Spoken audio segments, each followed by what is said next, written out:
अस्सलाम वालेकुम। उम्मीद करती हूँ आप सब खैरियत से होंगे। हमने अपने लैब मैनुअल स्टार्ट किए हुए हैं, जिसमें आज हम अपना लैब मैनुअल 1 का फर्स्ट टास्क करने जा रहे हैं, जो है मैक्सिमम सब अरे। इसकी स्टेटमेंट क्या बोल रही है वो देख लेते हैं। The task at the hand is to find the maximum sum of a contiguous subarrays with a given arrays of integers. कि आपके पास एक कॉन्टिगियस सब अरेज होगी जिसमें आपके पास अरेज के इंटीजर्स होंगे। In other words we need to identify subarray, कि हमें एक सब अरे को आइडेंटिफाई करना पड़ेगा विथ कंसेक्टिव एलिमेंट्स के साथ, such that the sum of its element is as larger as possible, कि उसका सम जितना भी लंबा हो सके उसको कर सके। विल गिवर आगे क्या है, टू टैकल दिस प्रॉब्लम, कि हम इस प्रॉब्लम को सॉल्व करने के लिए क्या कर सकते हैं। We begin by implementing a straightforward brutal force algorithm. हम एक सबसे ब्रूटल फोर्स एल्गोरिथम करेंगे जिसकी टाइम कम्प्लेक्सिटी होगी ओ एन की C. Subsequently we introduce the Kadane's algorithm for a more efficient solution, के इसके लिए हम मोर एफिशिएंट सोल्यूशन के लिए भी हम कैंडियन का एल्गोरिथम यूज़ करेंगे। देन हम एक ग्राफ बनाएंगे जिसमें हम ये ब्रूटल फोर्स एल्गोरिथम और कैंडियन एल्गोरिदम को देखेंगे कि इनमें से ज़्यादा एफिशिएंट कौन सा है। सबसे पहले बात कर लेते हैं कि सब अरेज होती क्या हैं। ऐसी अरेज जो कि कॉन्टिन्यूस ही हो। एक दफ़ा मैं प्रोग्राम बनाऊंगी, जैसी आउटपुट होगी आपको समझ आ जाएगी। दूसरा ये कि इस टास्क का नाम मैक्सिमम सब अरे है, ठीक है। उसको सॉल्व करने के आपके पास 3 एल्गोरिदम्स होते हैं। एक तो ये ब्रूटल फोर्स एल्गोरिदम है जिसकी टाइम कॉम्प्लेक्सिटी ON3 है। अगर आपने लैब मैनुअल 1 की फुल वीडियो नहीं देखी तो एक दफ़ा डिस्क्रिप्शन में जाके चेक कर लीजिएगा, ताकि आपको पता चल जाए कि हम टाइम कम्प्लेक्सिटी के कोडिंग प्रोग्राम्स किस तरह कर रहे हैं। ON3 सबसे वरियस्ट टाइम कम्प्लेक्सिटी समझी जाती है। कैंडियन एल्गोरिदम में इसकी टाइम कम्प्लेक्सिटी ON होती है। तो आपको पता होना चाहिए कि जब मैं इनको कंपेयर करूँगी तो ON3 वरियस समझी जाएगी और ON अच्छी समझी जाएगी। इसको सॉल्व करने के या इसके एल्गोरिदम 3 है। सबसे पहला ब्रूटल फोर्स है जिसकी टाइम कम्प्लेक्सिटी ON3 होगी। दूसरे वाला आपके पास कोमुलेटिव वाला होगा जिसकी टाइम कम्प्लेक्सिटी ON⁻² होगी। एंड थर्ड वाला आपके पास कैंडियन एल्गोरिदम होगा जिसकी टाइम कम्प्लेक्सिटी ON होगी। यहाँ पे जो आपने प्रोग्राम लिखना है, जो इस प्रोग्राम उन्होंने बोला कि आपको इस प्रॉब्लम को सॉल्व करने के लिए ब्रूटल फोर्स एल्गोरिदम को यूज़ करना पड़ेगा जिसकी टाइम कम्प्लेक्सिटी ON3 होगी। फिर हम इंट्रोड्यूस करवाएंगे कैंडियन एल्गोरिदम को, ठीक है। लेकिन हम ब्रूटल फोर्स एल्गोरिदम ON3 को करेंगे क्योंकि इसमें उन्होंने बोला कि इसको इसी से हम सॉल्व करेंगे, ठीक है। सबसे पहले बात कर लेते हैं सब अरेज की। सबसे पहले हम अपना प्रोग्राम लिख लेते हैं एंड उसमें चेक कर मैं आपको बताती हूँ कि सब अरेज होते क्या हैं। Hashtag include IO stream using name space STD int main. यहाँ पे मैं एक अरे लूँगी सबसे पहले अपनी, एंड उसके बाद मैं n साइज लूँगी, एंड देन मैं i लूँगी। इसके अलावा मैं j भी लूँगी और k भी लूँगी। वो क्यों लूँगी? क्योंकि टाइम कम्प्लेक्सिटी ON3 है एंड आपको पता होना चाहिए कि इसमें हम नेस्टेड लूप यूज़ करेंगे, 3 वाले नेस्टेड लूप यूज़ करेंगे, ठीक है। सबसे पहले मैं यहाँ पर इसका साइज़ प्रिंट करवा लेती हूँ। एंटर अरे का साइज़, ठीक है। सी इन करवाएंगे हम n को। अब यहाँ पर क्या करना है वो देख लेते हैं। यहाँ पे हम फॉर लूप चलाएंगे जिसमें हम यूज़र से एलिमेंट को एंटर करवाएंगे n साइज तक एंड i को इंक्रीमेंट करते जाएंगे। सी आउट एंटर एलिमेंट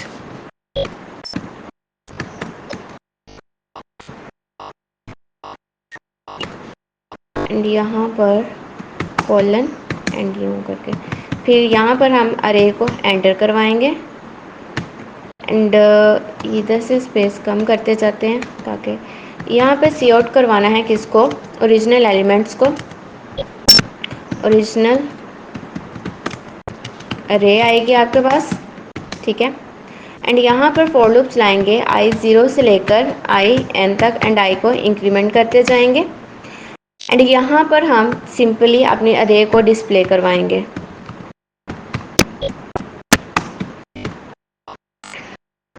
अब यहाँ पे हमारा असल लॉजिक यूज़ होगा, ठीक है। यहाँ पे मैं पहले से ही लिख देती हूँ सी आउट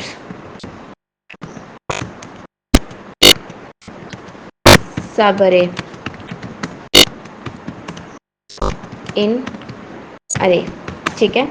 सब अरे को फाइंड करेंगे अरे के अंदर, एंड यहाँ से मैं स्लैश एन लगा रही हूँ, क्यों लगा रही हूँ ये मैं आपको रन टाइम के टाइम बता दूँगी। अभी हम क्या करेंगे, मैं पहले लॉजिक लिख लेती हूँ, फिर मैं आपको एक्सप्लेन करती हूँ। एक फर्स्ट आई वाला लूप चलाएंगे एन तक, एंड आई को इंक्रीमेंट करेंगे, ठीक है। फिर हम जे वाला लूप चलाएंगे आई से लेकर, जो कि आई से स्टार्ट होगा लेकिन चलेगा कहाँ तक, एन तक, एंड यहाँ से हम जे को इंक्रीमेंट करेंगे, ठीक है। फिर हम के का लूप चलाएंगे जो स्टार्ट तो आई से होगा लेकिन इंक्रीमेंट कहाँ तक करेगा, जे तक, एंड जे की वैल्यूज तक। यहाँ पे हम के के की वैल्यू को इंक्रीमेंट करते चलेंगे, ठीक है। एंड यहाँ पर मैं सी आउट करवाऊंगी अरे में के की वैल्यू को, एंड यहाँ पर इसको डिस्प्ले करवा देंगे, सिंपल। अब मैं एक दफ़ा इसको रन करती हूँ,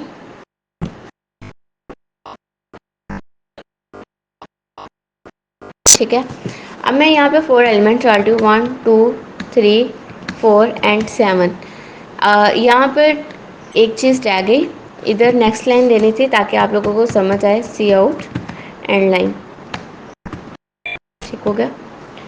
अब की बार इसको रन करती हूँ अगेन से 4 1 2 4 एंड 7। अच्छा, ये सब अरेज आपके पास क्या होती हैं, ये कॉन्टिन्यूसली वर्क आउट कर रही होती हैं। जैसे कि 1 आपका पहला एलिमेंट है, फिर 1 से लेकर ये 2 तक मूव करेगी, मतलब इन दो को इंक्लूड करेगी ये। फिर 1 से लेकर 4 तक मूव करेगी, एंड यहाँ से 1 to 4 तक मूव करेगी, एंड देन ये 1 to 7 तक मूव करेगी, ये मतलब ये टोटल मूव करेगी।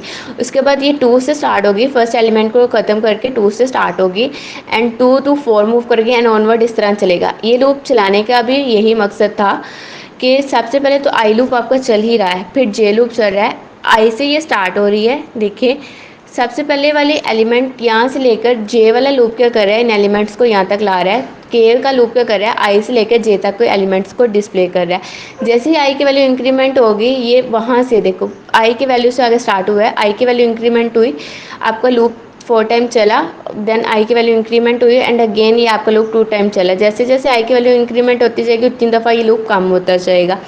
सब अरेज क्या होती हैं कि ये कॉन्टिन्यूस होती है। अब जो आपका प्रोग्राम है वो क्या होगा, सबसे पहले आपने 1 को सम करेंगे तो इसका आंसर 1 आएगा, 1 और 2 को सम करेंगे तो इसका आंसर 3 आएगा, 1 2 और 4 को सम करेंगे तो इसका आंसर आपके पास 7 आएगा, 1 2 4 और 7 को सम करेंगे तो इसका आंसर आपके पास क्या कहते हैं 14 आएगा। सबसे इन सब वैल्यूज़ को सम करने के बाद जो लार्जेस्ट सम होगा, ठीक है ना, जो बड़ा सम होगा उसको आपने डिस्प्ले करना है। यहाँ पर आप देखें तो आपके पास 4 एलिमेंट्स है, एंड 4 एलिमेंट्स के अंदर आपके पास सम क्या होगा 14, एंड यही आपका मैक्सिमम सम होगा और यही आपने फाइंड आउट करना है, ठीक है। इसके लिए हम क्या करेंगे, यहाँ से ये चीज़ें मैं डल कर रही हूँ क्योंकि ये जस्ट मैंने आपको बताने के लिए कि सब अरेज कैसे होती है और किस तरह हम इनको लिखते हैं, प्रिंट करने के लिए बताया। अभी हमने क्या करना है, एक सम वेरिएबल लेना है क्योंकि हम सम को फाइंड करेंगे, और एक इंट मैक्स सम लेना है, ठीक है। यहाँ पर मैं इसको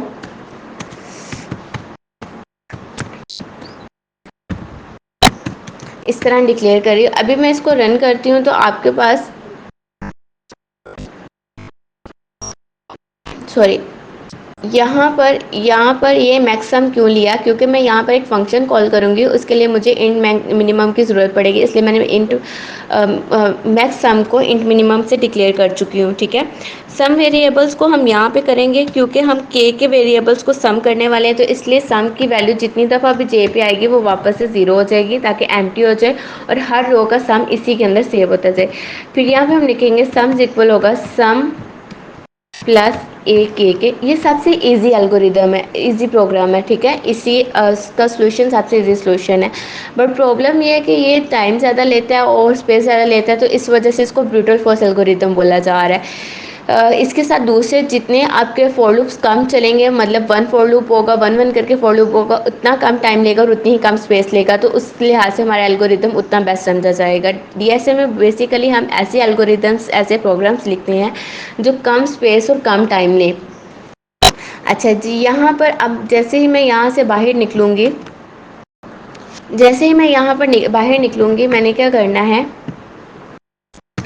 मैक्स सम के अंदर मैंने एक मैक्स नाम का फंक्शन कॉल करना है, ठीक है। मैक्स नाम का मैंने क्या किया, फंक्शन कॉल किया, बिल्ड इन फंक्शन, जिसमें मैंने मैक्स सम को और सम को फाइंड करना है। ये जो सम होगा ये देखेगा कि मैक्स सम की वैल्यूज़ क्या होंगी, इस सम से बड़ी हैं। अगर इस सम की वैल्यू ज़्यादा होगी तो वो मैक्स सम के अंदर आकर सेव हो जाएगा, ठीक है। अब हम अपने लूप से बाहर निकलेंगे एंड सी आउट में हम यहाँ पर सम को डिस्प्ले करवाएंगे, सम, एंड यहाँ पे मैं मैक्स सम वाले को डिस्प्ले करवा दूँगी। अभी मैं इसको रन करती हूँ।